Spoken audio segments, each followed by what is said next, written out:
អូខេសួស្តីឥឡូវយើងមកមើលលំហាត់ថ្មីមួយបាទលំហាត់នេះគឺការដោះស្រាយសម័យកាល degree ទី1ទេប៉ុន្តែវាមានទម្រង់ប្លែកបន្តិចអញ្ចឹងលោកគ្រូលើកយកលំហាត់មួយតែមួយលំហាត់ទេណាអញ្ចឹងយើងទៅតាមដានទាំងអស់គ្នា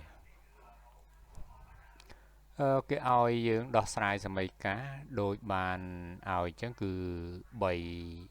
រឹស x ដក1លើ7ឬ x បូក5ស្មើនឹង8លើ15អញ្ចឹងឲ្យយើងដោះស្រាយសម័យកាលបងប្អូនត្រូវយល់ថាការដោះស្រាយសម័យកាលគឺយើងទៅរកតម្លៃ x ដែលធ្វើឲ្យសម័យកាលនោះផ្ទៀងផ្ទាត់ឬក៏រកតម្លៃ x ដែលជាចម្លើយនៃសម័យកាលហ្នឹងណាអូខេយើងទៅមើលរបៀបដោះស្រាយចម្លើយឥឡូវសម័យកាលបែបហ្នឹងណាឥឡូវគេឲ្យយើង 3x ដក1លើ7ឬ x បូក5ហ្នឹងហើយស្មើ8លើ15អញ្ចឹងដើម្បីដោះស្រាយសម័យកាលនឹងបានយើងទាមទារឲ្យយើងតម្រូវភាពបែងឬគុណខ្វែងវាទៅយើងគុណខ្វែង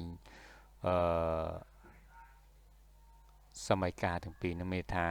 ខាងលើគុណ15ខាងក្រោមនេះភាពបែងនេះយើងគុណនឹង8ណាអញ្ចឹងយើងមើលទៅតាមនោះយើងគុណខ្វែងអញ្ចឹងនាំឲ្យណានាំឲ្យយើងបាន15កតា 3x ដក1ណាវាសេបែបហ្នឹងស្មើនឹង8កតា 7x បូក5នឹង1ណាអញ្ចឹងបន្ទាប់មកយើងគុណពលាតចូលបាទអញ្ចឹងមុននឹងបន្តសូមបងប្អូនមើលហើយជួយsubscribe និងហើយជួយ like នៅ channel របស់លោកគ្រូនឹងបន្តមកទៀតឥឡូវយើងបន្តណាយើងគុណពលាតទៅយើងឃើញ15ណា15នេះ15គុណឲ្យ3វាស្មើនឹង45វាអាចសេ45ឬ x ហើយ15គុណនឹងដក1វាចេញដក15បន្តមកទៀតខាងនេះគឺ8គុណ7វា56ឬ x ណា56ឬ x បូក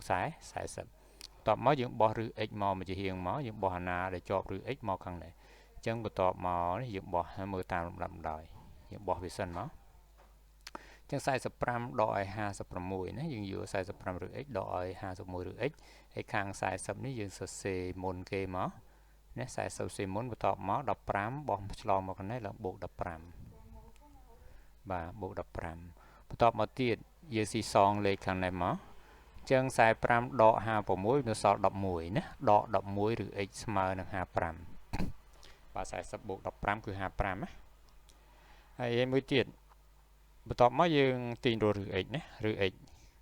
ចឹងទាញមកឬដកឬ x ណាឃើញយើងខ្ញុំមិនតន់ទាញឬ x ភ្លាមទេយើងឃើញដកឬ x ស្មើនឹង55លើ11ចឹងនាំឬ x យើងបោះសញ្ញាដកវាមកស្មើនឹងដកឬ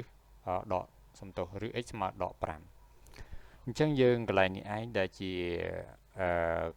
បងប្អូនមួយចំនួនគិតថាវាងាយប៉ុន្តែវាជាសម័យកាលមួយដែលมันងាយប៉ុន្មានទេណាបើសិនជាយើងអត់ដែលជួបបើសិនជាយើងធ្លាប់ជួបមានន័យថាយើងអាចគិតថាវាងាយអញ្ចឹងខ្ញុំជឿថាបងប្អូនភាគច្រើនណាប្រហែលជា80-90%ហើយនាទី9យើងហ្នឹងគឺมันអាចដោះស្រាយសម័យកាលនឹងបានទេអញ្ចឹងមើលតើវាមានចម្លើយអត់នៅក្នុងករណីនេះគឺយើងវិភាគទៅលើឬ x ណាអញ្ចឹងដោយសារ x នេះជាចំនួនមួយដែលនៅក្នុងក្រោម radical អញ្ចឹងអត់មានចំនួនអវិជ្ជមានទេអញ្ចឹងឬ x ស្មើនឹងដក5មានន័យថាវាគ្មានចម្លើយទេកន្លែងហ្នឹងណាព្រោះហេតុអីព្រោះគ្រប់តម្លៃ x มันអាចស្មើនឹងដក5បានទេព្រោះពេលយើងជួសជុលទៅ x គឺជាចំនួនវិជ្ជមានហេតុអីបាន x ជាចំនួនវិជ្ជមានព្រោះវានៅក្រោម radical ណាអញ្ចឹងលេខទាំងឡាយដែលនៅក្រោម radical បានលុះត្រាតែជាចំនួនវិជ្ជមានណាជាចំនួនវិជ្ជមានអញ្ចឹងបើវាជាចំនួនវិជ្ជមាននោះសមីការគ្មានចម្លើយទេគេប្រាប់ណាมันមានតម្លៃ x ជាចំនួនវិជ្ជមានចំនួនអវិជ្ជមានដែលនាំឲ្យសមីការគ្មានចម្លើយណាអញ្ចឹងมันមានតម្លៃ x ទេដែលស្មើនឹងចំនួនអវិជ្ជមាននឹងចង់មានន័យអញ្ចឹងណាគ្មានតម្លៃ x ដែលជាចំនួនណាមួយដែលធ្វើឲ្យស្មើនឹងដក5បានទេអញ្ចឹងកូនអាចជំនួសមើលបាននៅក្នុងលក្ខខណ្ឌចឹងកន្លែងនេះនឹងឯងចម្លើយគឺអត់មានអីទេពេលយើងទាញឬ x ហើយឃើញចំនួនអវិជ្ជមានយើងទាញថាសមីការគ្មានចម្លើយតែម្ដងទៅណាអានឹងប៉ុណ្ណឹង ចឹង